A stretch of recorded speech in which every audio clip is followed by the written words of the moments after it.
The Senate Majority Leader wasn't concerned about other people's money when he authorized a $4 trillion leveraged bailout for Wall Street in March. He wasn't concerned about where that money came from. He wasn't concerned about how we were going to pay for that. It is only when we are talking about relief for working people, for children, for families, for parents, for education, for health care, that all of a sudden we can't pay for any of these things. But when it comes to tax subsidies for private jets, we've got the money for that. When it comes to the endless appropriation towards more and more military spending, when we aren't even technically in growing elements of war, according to some people, we have money for that. But we don't have money to feed our own kids.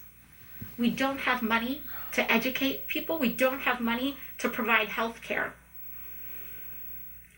But we have money for private jets. We have money for tax loopholes for yachts. We have money to incentivize stock buybacks. We have $1 billion to invest in research and development for a vaccine, which was proudly invested in and a good use of public funds just for pharmaceutical companies to take these publicly developed patents, or publicly developed drugs, rather. Donald Trump made that deal where we could get medicine cheaper from out of the country. We don't even get a return on this investment. How is that fiscally responsible? Because we're not getting it from them no more. So we're getting it out of the country. We're going to buy somewhere else. Thank you, Donald Trump, for overstepping the pharmaceutical companies and going out of the country to get it cheaper. Private jets somehow can't find the dollars and the cents to get people a $1,200 check. They did. I got mine. Well, that's back in the mail because my mom died in mail address, but yeah. I applied for it in June, and it's coming in. They did their job. And so I'm just rising today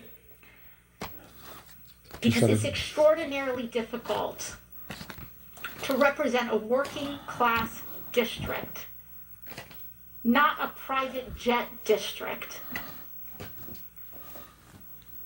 and to go home every week, just as I'm about to do again, and feel as helpless in this body because the majority of its members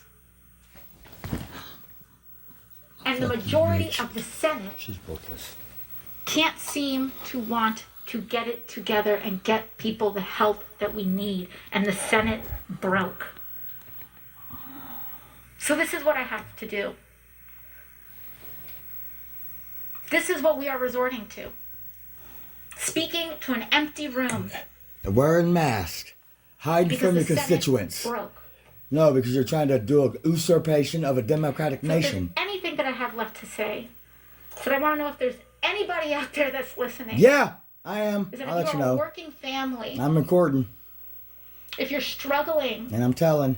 To get the food that you need. Nope. If you feel like you are on the brink of eviction, we see you. And you ain't doing a goddamn thing. You keep mismanaging money.